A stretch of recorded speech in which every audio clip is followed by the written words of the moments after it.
नमस्कार. एस बी Shinde dairy form या YouTube चॅनलमध्ये आपलं स्वागत आहे. तर आपण आज आलो आहे खाली रानात. तर हे 4G बुलेट सुपर नेपियरचा प्लॉट आहे.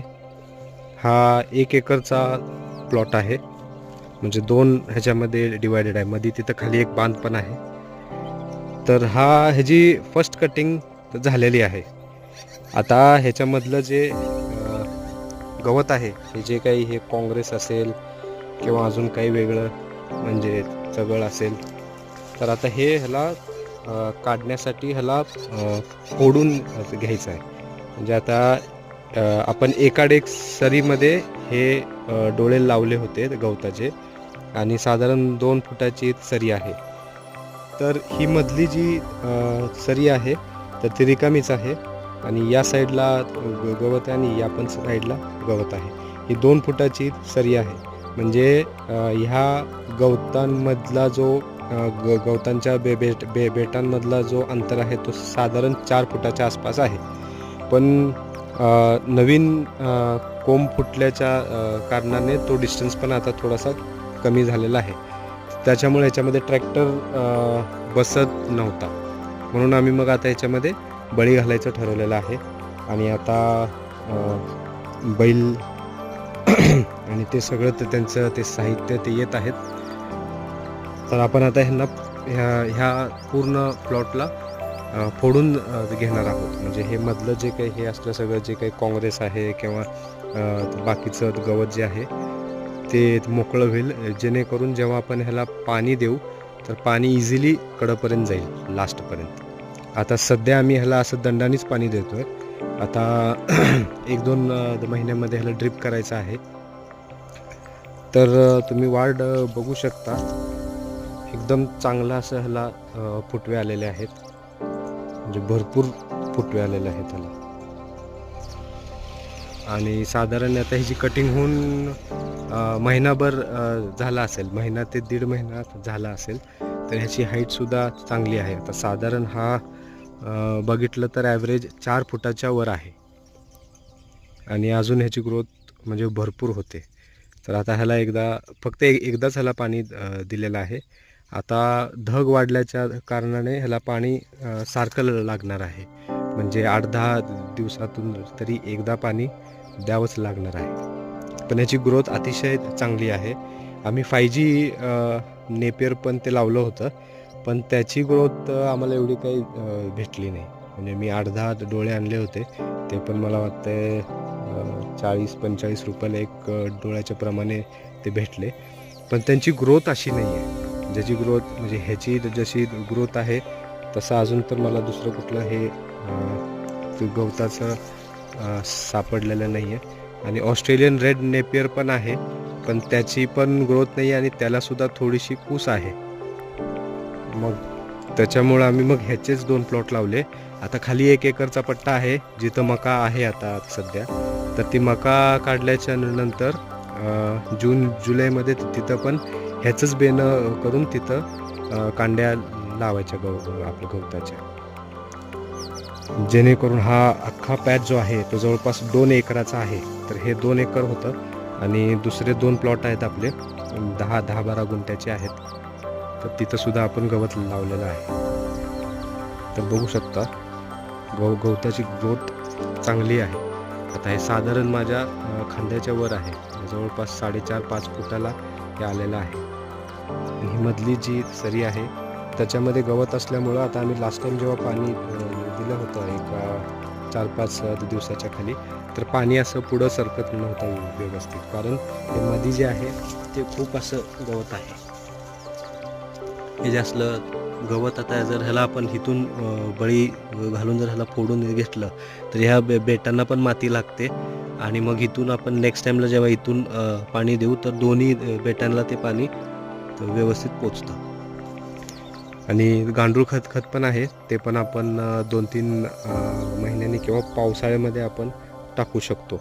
आणि वर्मी वॉश पण आहे, तर आपण त्याचं डेमॉन्स्ट्रेशन आपल्याच प्लॉटमध्ये करू शकतो. म्हणजे आपल्याला कळेल की आधीची ग्रोथ कशी होती आणि नंतरची ग्रोथ कशी आहे. तर आता पहिली कटिंग आपली ते झालेली आहे. पहिली कटिंग थोडी लेट आली होती, साधारण मला वाटतं 4 महिने ह्याला लागले होते. पण ग्रोथ म्हणजे छान होती. जवळपास 12-13 फुटाच्या वर ग्रोथ होती. तेव्हाच आम्ही कटिंग केलं ह्याचं. आता नेक्स्ट कटिंग आपण साधारण अजून मला वाटतं 1.5-2 महिने तरी लागतील. फेब्रुवारीच्या नंतर मार्चच्या मिडमध्ये कुठेतरी याची कटिंग करायचा प्लॅन आहे. त्यावेळेस पण एक व्हिडिओ टाकेल. तर आपल्याला 2 कटिंगचा रेकॉर्ड आपल्याकडे असणार आहे की किती दिवसात किती पाण्यामध्ये कशा वातावरणामध्ये कशी ग्रोथ होती आणि ज्यावेळेस आपण गांडूळ खत आणि तो वर्मी वॉश वापरू तर त्यावेळेस कशी ग्रोथ आहे हे आपल्याला कळेलच. तर तुम्ही फुटवे बघू शकता ह्याला, तर भरपूर असे फुटवे आहेत. आम्हाला आधी वाटत होतं की 4 फुटाचा जो सरीतला अंतर आहे तो जास्त होईल, पण आता वाटतं की ते सुद्धा कमी पडते. आता तुम्ही हे बघू शकता 2 बेट आहेत जवळच्या जवळ, तर ह्याच्यामधलं अंतर खूप कमी आहे. ऑलमोस्ट त्याचे वर जे आहे ते चिटकले. आता आपण नेक्स्ट कटिंगला मला वाटतं हे आणखी क्लोज होतील.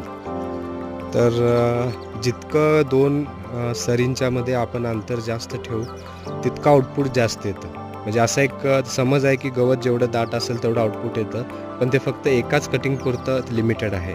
पण गवत मल्टीकट असल्या कारणाने आपण त्याला जेवढं लांब ठेवू तेवढं त्याचे फुटवे वाढतात. म्हणजे त्याला काही रेस्ट्रिक्शन होत नाही आणि त्याची ग्रोथ चांगली होते, कारण त्याला त्याच्या मुळापर्यंत ऊन पण भेटतं, हवा पण खेळती राहते आणि पाणी सुद्धा इझिली भेटत राहतं. ह्याच्यामुळं त्याची ग्रोथ छान होते.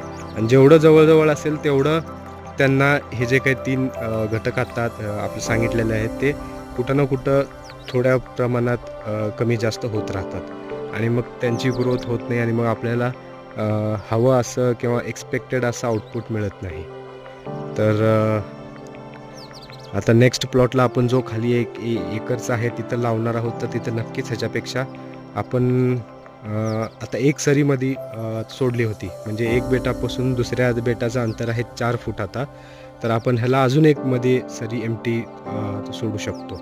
म्हणजे जेणेकरून मधला जो अंतर आहे तो आणखी 2 फुटाने वाढेल, म्हणजे 6 फुटाचं अंतर होईल. असं काहीतरी आपण करू शकतो. म्हणजे त्यावेळेस इझिली त्याच्यामध्ये ट्रॅक्टर पण जाईल. मग आपल्याला फोडून घ्यायला पण ते इझी राहील. तर असं नियोजन करू शकतो. तर आता बैल आल्यानंतर आपण परत तुम्हाला मी ते व्हिडिओ दाखवेल की नेमकं काय प्रोसेस आहे आणि काय केलेलं आहे. तर तुमचेही काही सजेशन असतील तर तुम्ही कमेंटमध्ये नक्कीच सांगा, जेणेकरून आम्ही ते इम्प्लिमेंट करू शकू. ओके. तर हे बघा, हा प्लॉट आहे गवताचा. अजून खाली एक प्लॉट आहे मध्ये आणि सगळ्यात खालच्या पट्ट्यामध्ये मका आहे. तर हे साधारण 2 एकरचा प्लॉट आहे आणि आपण आता 2 प्लॉटमध्ये गवत लावलेलं आहे. तिसरा प्लॉटमध्ये आता मका आहे. तर ती मका काढल्याच्या नंतर पावसाळ्यामध्ये आपण तिथं पण गवत लावणार आहोत.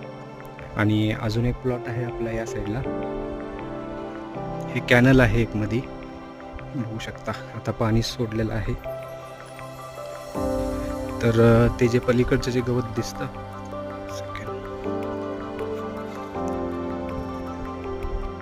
तर हे जे गवत आहे हा एक प्लॉट आहे. ह्याच्यातलंच बेना आम्ही त्या पाठीमागच्या प्लॉटमध्ये लावलेलं होतं. आणि इकडं आपलं शेड आहे.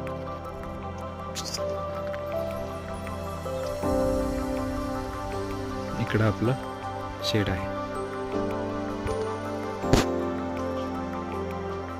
तर असा हा सेटअप आहे. बैल आले बाहेर.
ते रेझर लावताय काय? आम्हाला शंकाली पण आम्ही सोडून पुन्हा म्हणलं माझ्या आधी बघू म्हणलं. हां हां हां. आधी मागे करू.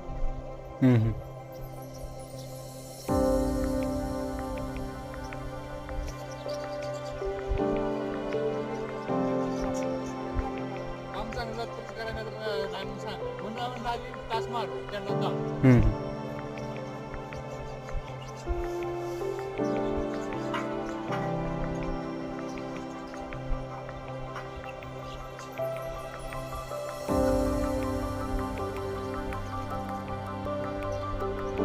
हे पहिल्या ह्याच्यामध्ये ना मध्ये मध्ये ही येईल बघा, चंबूर येईल इकडं इकडं.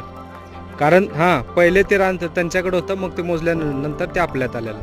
पहिला ना चंदीला काय असतं हो? सरकी ही भरडा. मग हां कायमचं असतं का? होय.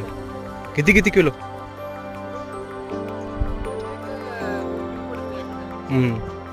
तेवढं त्यांना पाहिजेलच. हां हां.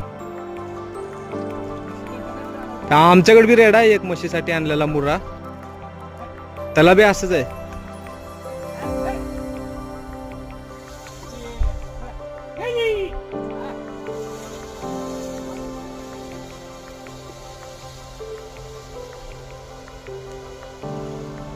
तर बघा आता हे रेझर लावत आहेत. रेझर लावल्याच्या नंतर ते आवत लावणार. आता बेसिकली रेझरचं जे काम आहे ते सगळं गवत असेल किंवा ते काँग्रेस असेल, हराळी असेल, तर हे सगळं ते काढतं आणि त्याच्यानंतर ते आवत जे आहेत त्याच्याने दोन्ही बेटांना माती लागते. तर असं हे एका सरीतून दोनदा हे दोन्ही इक्विपमेंट जे आहेत ते घालतात आणि मग सरीमधून परत आपल्याला म्हणजे पाणी वगैरे इझिली देता येते. तर आता हे 2 प्लॉट आहेत. ह्यांचा रेट बेसिकली एकराला 4,000 रुपये ते घेतात आणि मागं आवत पकडायला एक गडी असतो, तर त्याची हजेरी सेपरेट असते. तर असा म्हणजे आमच्या इकडं असा आपला हिशोब आहे. तर कमेंटमध्ये नक्कीच सांगा की तुमच्या इकडं कशी सिस्टम आहे आणि कसा म्हणजे रेट आहे. Okay, thank you.